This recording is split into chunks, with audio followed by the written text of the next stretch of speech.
Singing as I wandered, sometimes along the river's banks, sometimes along the marsh's edge.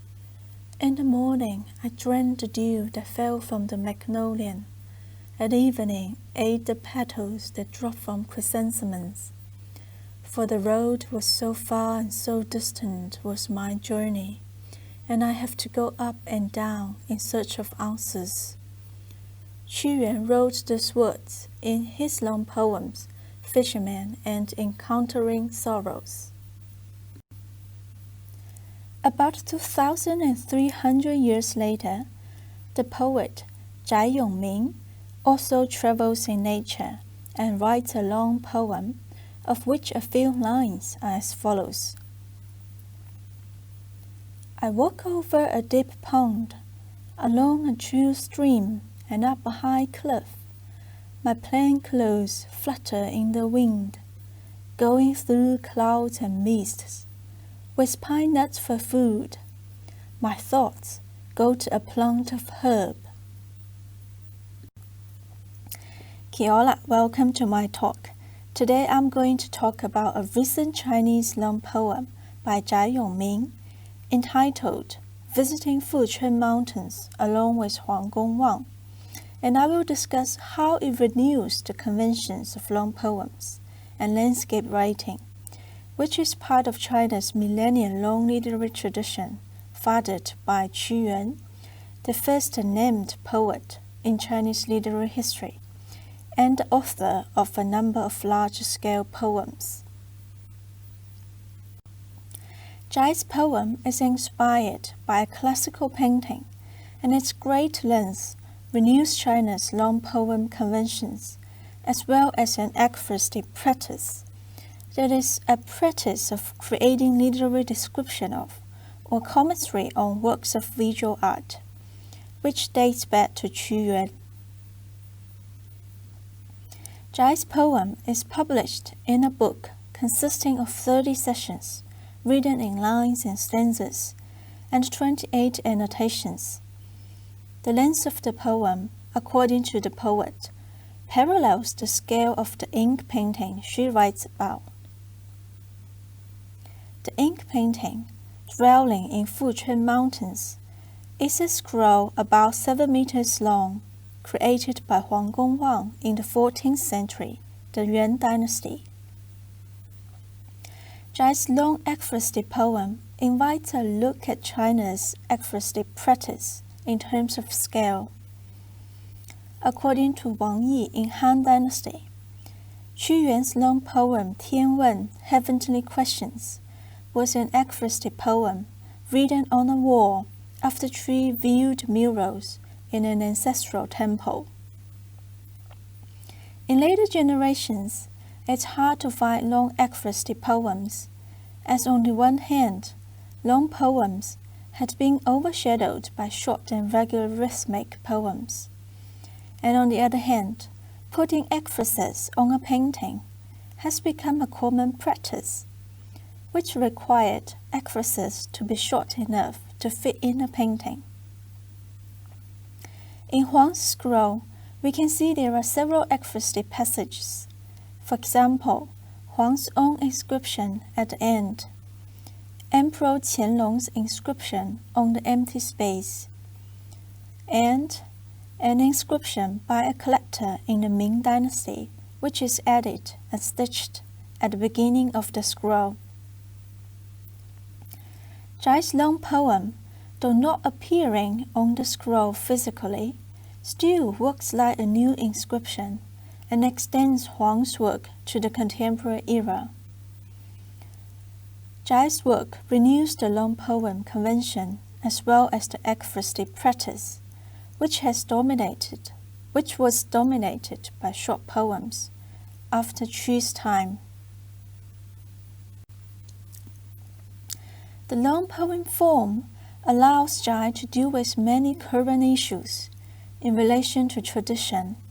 For example, Zhai's poem shows that the attachment to landscape articulated in Qu's works continue up to the present, and at the same time gains new perspectives regarding the changing landscapes. Qu was attached to nature because it provided him with spiritual comfort and was a way of expressing his concerns and confusions after he was slandered by rivals and banished from the position of high-ranking advisor to King Chu. Since Qu, wandering in vast open nature has become a recurring subject in verbal and visual art, of which Huang's scroll is an example. Huang used to be a minor officer and was sent to prison due to his superior officer's corruption. And once released from prison, he started to delve in nature, in seclusion, and created the scroll in his 80s. Zhai in her poem relates to both Huang and Qu as she writes, "The green in my face, I walk carefree in the painting, over a deep pond, along a chill stream, and up a high cliff. My plain clothes flutter in the wind, going through clouds and mists with pine nuts for food. My thoughts go to a plant of herb. Taught to an older person, rest on a river bank, and listen to fallen leaves. I doze off under an aged camphor tree. What beast will come near me?" Here, a plant of herb alludes to the culture-loaded imagery, herbs and beauty, that developed from Qu's long poem Encountering Sorrows, where he describes a noble person as a beauty decorated with various types of herb. Taught to an older person and rest on the river banks is reminiscent of Qu's Fisherman, where Qu noted down his dialogue with an elderly fisherman. Listen to fallen leaves conjures up a line by Qu. Gently the wind of autumn whispers, on the waves of daunting lake the leaves are falling. In this stanza, Zhai implies that, when viewing the painting, she seems to be walking in the landscape that Huang and Qu used to walk in. And this is echoed by the antique or classical style manifest in her use of Chinese single-character verbs in three-character phrases. Zhai's interest in mountains and rivers and in landscape painting, however, differs from Qu's and Huang's. That is, it is not necessarily related to an unfulfilled political career, but is instead related to her concerns with nature and art today. In her poem, Zhai often juxtaposes scenery from the 14th century with the present. For example, she observes that Huang's experience of creating the scroll has been transformed into slogans advertising real estate or resorts. A scattering of houses in the past are replaced by cities and streets, and green trees have become high-rises. The last two lines, simulation effects up close, natural landscape from a distance, recall Yang Yongliang's artworks, which were exhibited in Dunedin last year. Yang's works look like classical landscape paintings from a distance, but when looking closer, you will find that they're actually composed of modern cityscapes, including high-rises, construction sites, base stations, streets, and viaducts. Zhai asked a question in an annotation. If nature in the 14th century gradually disappears, will landscape paintings, as a type of art, face the danger of extinction? This question awaits readers' answers and also applies to landscape writing, as nature and landscape writing are in symbiotic relationship. Today, a large part of the countryside is being transformed into industrial cityscapes.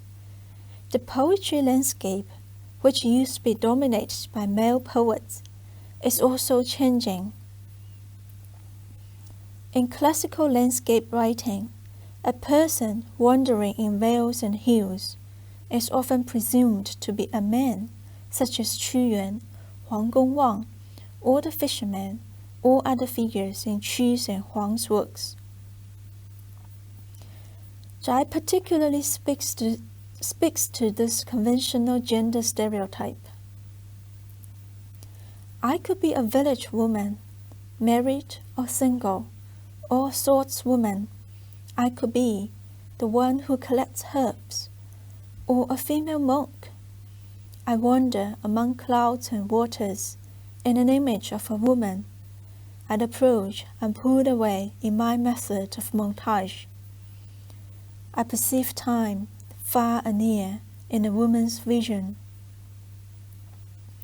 Here in every line there is a woman, indicated by the Chinese character or component nu, and this speaks to the previous vocabulary that leaves females' participation unwritten.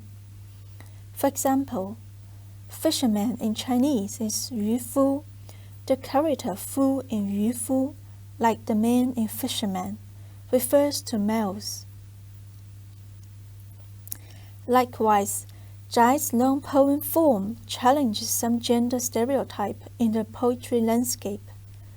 It's hard to find a long poem by a woman poet in the history of Chinese classical literature, and that often reinforces the stereotypical perception that, as Mary Eagleton comments on genre and gender in European literature, men are good at long poems and philosophical treatises, while women only write sentimental lyrics, letters, or diaries.